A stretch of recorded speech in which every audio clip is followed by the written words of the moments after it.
Assalamualaikum warahmatullahi wabarakatuh. Perkenalkan, nama saya Febi Ramadayani dengan NIM A1C1195052 dari kelas reguler B 2019, Prodi Pendidikan Kimia Universitas Jambi. Baik, pada video saya kali ini, saya akan menjawab ulangan tengah semester soal dari kimia organik, yaitu nomor 4, di mana soalnya adalah pada sintesis suatu senyawa dengan 2 atau lebih gugus fungsi. Bila gugus fungsinya alkohol, jelaskan dasar pertimbangan memproteksi gugus tersebut sehingga target reaksi yang diharapkan bisa tercapai. Sebelum itu, saya akan menjelaskan apa yang dimaksud dengan gugus protektor. Jadi gugus protektor itu adalah gugus pelindung atau gugus yang digunakan untuk melindungi gugus fungsi supaya tidak turut untuk bereaksi dengan reaksi atau pelarut selama proses sintesis dari proses sintesis tersebut. Karena kita dapatkan ada beberapa gugus fungsi, tapi sebagian dari gugus fungsi salah satunya itu akan kita pertahankan sampai akhir di produk.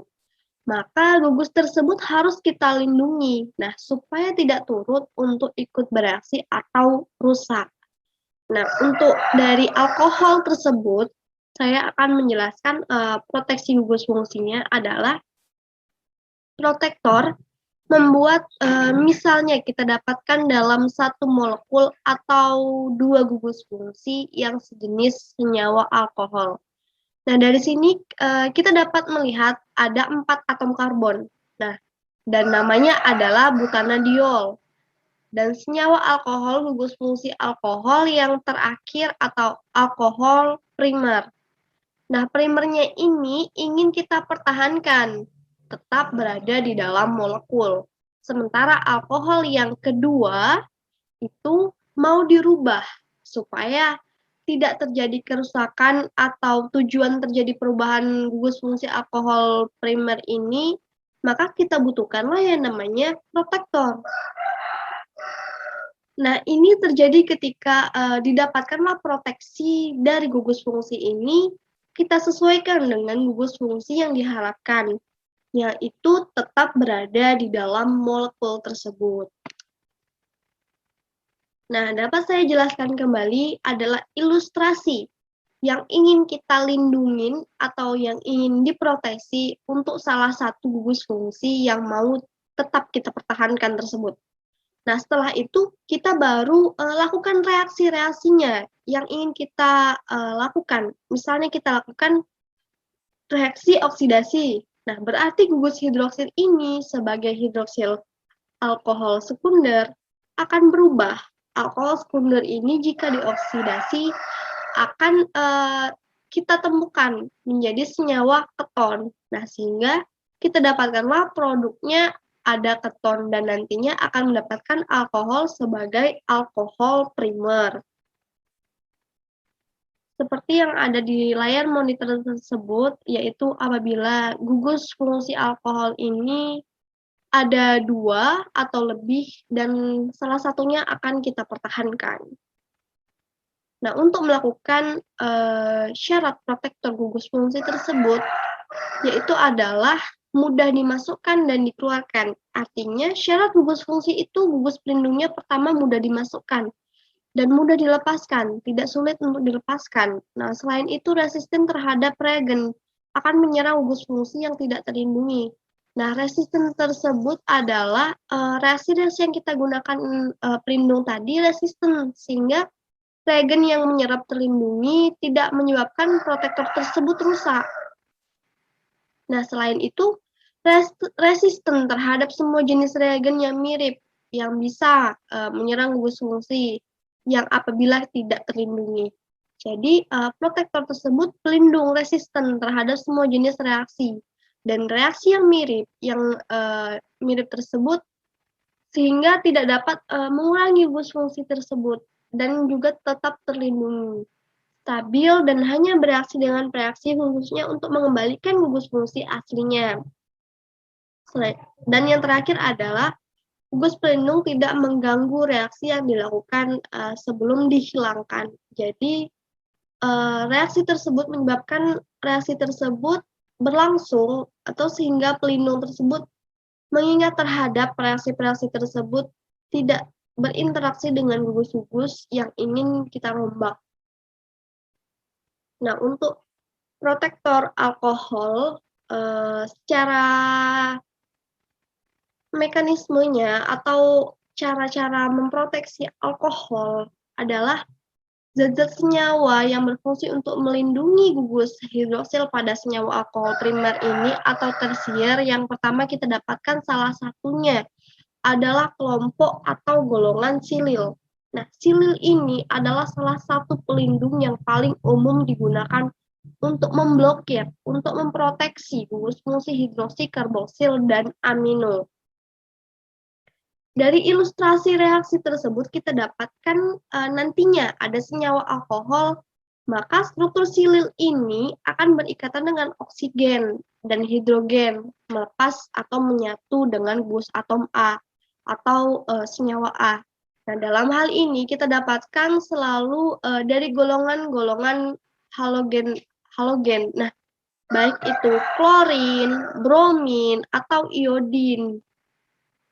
Bisa jadi ilustrasinya akan terbentuk ROSI R3 menjadi RO silikon trialkilnya yang nanti sudah selesai kita ingin menjadi alkohol kembali, cukup kita tambahkan senyawa-senyawa yang mengandung ion klorida.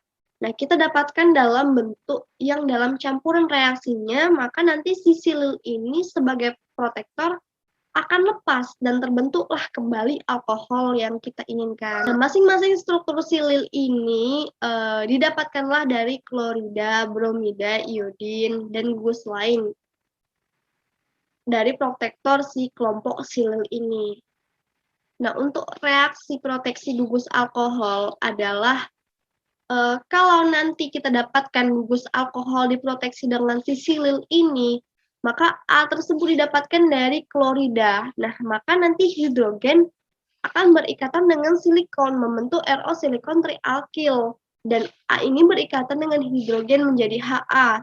Nah, dalam hal ini, contohkan saja jika Cl, maka akan menjadi HCl dalam suasana basa dan kondisi reaksi dibuat dalam kondisi basa itu kita dapatkan untuk reaksi dari reaksi proteksi gugus alkohol basa yang digunakan.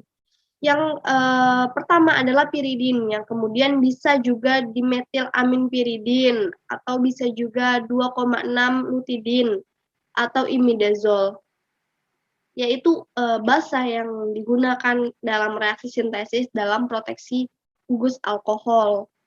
Nah, untuk mekanismenya secara jelas, dapat saya jelaskan bahwasanya mekanisme cara proteksi gugus alkohol ini menggunakan protektor-protektor. Nah, salah satunya kita dapatkan kelompok silil tadi.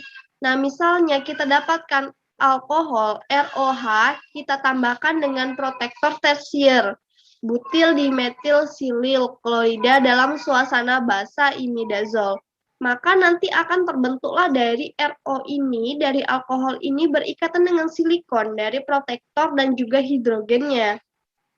Nah, akan lepas berikatan dengan si kloridanya ini tadi, dengan ilustrasi mekanisme ikatan yang terjadi, pemutusan dan pembentukan ikatannya. Nah, senyawa tersier butil dimetil silil klorida ini atau atom klorida akan berinteraksi dengan hidrogen dan juga silikon berinteraksi dengan RO dari alkohol, oksigen dari alkohol ini yang nantinya kita lihat bahwa oksigen punya pasangan elektron bebas dengan silikon atau Cl yang menyatu berikatan dengan hidrogen. Nah, dari sini tentunya reaksinya adalah reaksi substitusi dan terbentuk ikatan oksigen dengan silikon dalam molekul tersier butil dimetil silil metil klorida. Di sini masih dalam kondisi antara oksigen berikatan dengan silikon. Nah, dengan silikon hidrogen ini berikatan dengan oksigen, sehingga oksigen ini bermuatan positif dan Cl berada di luar bermuatan negatif.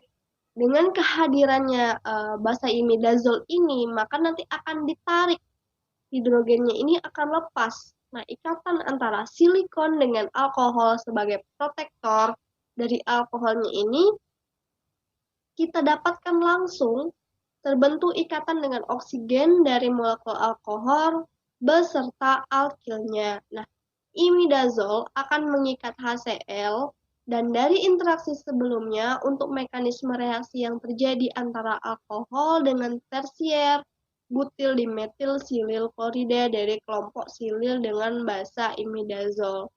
Nah, inilah secara rinci untuk menjelaskan mekanisme dari proteksi gugus alkohol tersebut. Baiklah, itulah saja yang dapat saya sampaikan. Saya mohon maaf jika ada kesalahan. Saya akhiri wabillahi taufik wal hidayah. Wassalamualaikum warahmatullahi wabarakatuh.